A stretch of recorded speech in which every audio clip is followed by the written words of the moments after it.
जय श्री श्याम दोस्तों, कैसे हैं आप सब। आशा करती हूँ आप सब अच्छे होंगे, मैं भी अच्छी हूँ। तो जो पिछला वीडियो मैंने एंड किया था ना, ये उसी के आगे का वीडियो है। तो ये देखिए, संक्रांत पे मुझे ये साड़ी मिली थी, वही मैं आपको दिखा रही थी।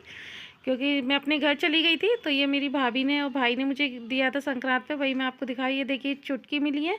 तो बिच्छी बहुत सुंदर डिज़ाइन किया, मतलब मुझे बहुत पसंद आए। जैसे मेरे दीदी को पसंद आए वैसे ही मुझे पसंद आए। और ये 2 स्टॉल मिली थी। तो ये रेड वाली स्टॉल जो आप लोगों को दिख रही है ना, ये मेरी चाची ने दी थी। और ये गोल्डन वाली है, ये मेरी भाभी ने मेरे को गिफ्ट की थी। मतलब 5 कपड़े दिए थे तो उसमें गिफ्ट की है। तो ये गोल्डन वाली स्टॉल भी बहुत प्यारी है और रेड वाली स्टॉल भी बहुत ही प्यारी है। मतलब मुझे तो बहुत पसंद आई। साड़ी वगैरह सब कुछ मेरी पसंद का ही है। मतलब मुझे पहले ही दिखा दिया था वीडियो कॉल पे कि कौन सी साड़ी अच्छी लग रही है, तो बस वही मैं आपको दिखा रही थी। तो साड़ी कपड़े ये सब आपको दिखा रही थी। तो ये वो कहते हैं ना कि जो आप अर्पण करोगे आपको भी मिल ही जाता है। दिया हुआ कभी कम नहीं होता, हमेशा बढ़ता ही है। तो उसी तरीके से मैं आपको दिखा रही है। रेड वाली शॉल बहुत अच्छी, मतलब ये भी स्टॉल बहुत बढ़िया है। क्योंकि शॉल तो मैं कम यूज़ करती हूँ, स्टॉल ज़्यादा यूज़ करती हूँ।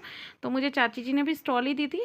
और ये मतलब वही मूंगफली, गज्जक, चावल, दाल, खिचड़ी, ये सब जो मतलब दिया जाता है। और लड्डू भी दिए थे मम्मी ने, लेकिन लड्डू ना खा लिए थे, इसलिए मैंने वीडियो में नहीं दिखा पाए। अदरवाइज़ लड्डू मम्मी ने दिए थे डिब्बे पे। और ये मेरे हस्बैंड के कपड़े हैं। तो हस्बैंड को भी 5 कपड़े दिए थे, मुझे भी 5 कपड़े दिए थे। तो उनके लिए उनके साइज़ के पसंद करवा दिए थे कि अच्छे लग रहे हैं। और बस ये लड्डू बनाए। और मम्मी ना लड्डू के लिए आटा भून रही थी। क्योंकि लड्डू मम्मी ने बनाए थे तो कुछ कम लगे उन्हें, तो फिर उन्होंने कहा कि नहीं, थोड़े और बना देती हूँ। तो मम्मी ने फिर और आटा भूनने लगी कि तेरे लिए भी हो जाएंगे, तू भी लेकर जाना। तो बस वही मम्मी ने आटा भून के लड्डू बना रही थी, मेरे सामने ही बनाए थे। तो कि हाँ, और कुछ अपने मतलब पहले बनाए थे तो वो कुछ खा लिए थे, कुछ बुआ जी की बेटी वगैरह आई थी उनको दे दिए थे, क्योंकि हमारे यहाँ दिए जाते हैं। तो वही वो मेरे से बातें कर रही थी और आटा भी भूनती जा रही थी, क्योंकि मम्मी को भी बहुत शौक है हर चीज़ करने का। और साथ में यहाँ फिर ये दोपहर का वीडियो है। तो यहाँ पे ना हम सब लोग बैठ के बातें कर रहे थे। तो दीदी का बेटा बैठा हुआ है, उधर भतीजा बैठा है, इधर भतीजी है, छोटी वाली भाभी, बड़ी वाली भाभी। मतलब हम सब बैठ के बातें कर रहे थे। तो ऐसी हंसी मजाक चल रहा था। तो सब अपने अपने कोई भतीजी अपनी स्कूल की बातें बता रही थी। और यह छोटी वाली को नहीं पता था, अब पता चला। तो फिर वो तब कह रही अब तुमने वीडियो बनानी शुरू भी कर दी। और बस कुछ इस तरीके से मतलब दिन बीता। और ये मेरी बुआ की बेटी है। तो मम्मी ने इनका न्योता किया था, क्योंकि ये पास में रहती हैं और मम्मी की भांजी भी हैं और बहुत अच्छी हैं, मतलब बहुत अच्छी हैं। आप ज़रा सा बोल दो ना तो आ जाती हैं, बिल्कुल भी टाइम नहीं लगाती हैं। तो मम्मी तो बहुत खुश रहती हैं इनसे, मतलब मुझसे ज़्यादा मम्मी इनसे खुश रहती हैं। कहती हैं कि तू आ या मत आ, हमें नहीं ज़रूरत है, ये हमारी तो है, आ जाती हैं। और बस ये देखिए, ये फिर रात का वीडियो है। मतलब रात का आप ये मान के चलो 12 साढ़े 12 बजे के आसपास का वीडियो है ये। क्योंकि हस्बैंड का बर्थडे था ना, तो बच्चे रात को ही केक ले आए थे। तो ये केक ला के फिर उठाया था, मैं तो सो गई थी और ये भी सो गए थे, बच्चे जाग रहे थे।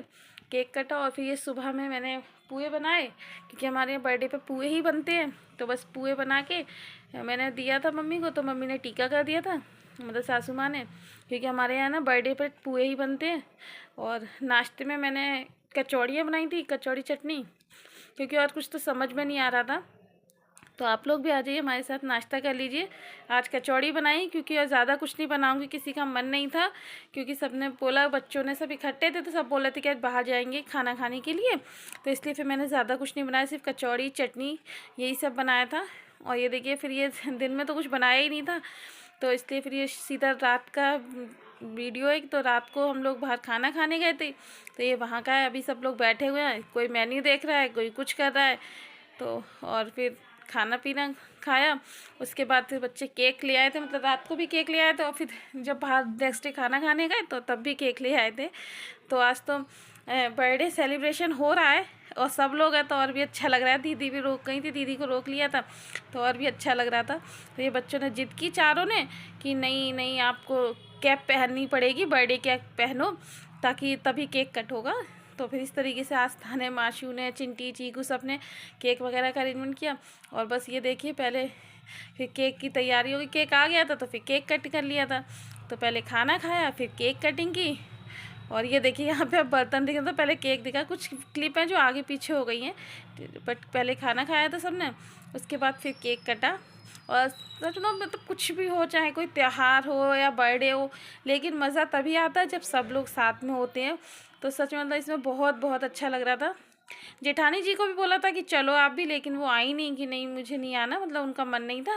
और पापा जी ने भी मना कर दिया था, तो पापा जी के लिए तो हम पैक करा के ले गए थे, बाकी जेठानी जी ने मना कर दिया था कि मुझे नहीं जाना, मैं नहीं जाऊंगी। तो फिर इसलिए उनके लिए गाजर का हलवा वगैरह पैक करवा लिया था, तो बाकी सब ने खा लिया था। और केक कटिंग हुई, मतलब लग नहीं रहा था कि हस्बैंड का बर्थडे इतना अच्छे से सेलिब्रेट होगा, लेकिन उनका बर्थडे सबसे ज़्यादा अच्छे से सेलिब्रेट हुआ। और यहाँ देखो बच्चों की बुआ के साथ मस्ती चल रही है, तो वहीं दीदी ना बच्चों को डांट रही थी और मुझे हंसी भी आ गई थी। मुझे क्या मतलब सबको ही हंसी आ गई थी। तो यहाँ वही बातें चल रही थी और सबने पहले खाना खाया, केक कटिंग हुई, केक कटिंग के सबने एक दूसरे को केक खिलाया, लगाया, और फिर मैंने भी खिलाया। तो फ्रेंड्स यहीं करूँगा मैं अपने वीडियो की एंडिंग। मिलती हूँ आप लोगों से एक अच्छे से नए ब्लॉग में, तब तक के लिए बाय।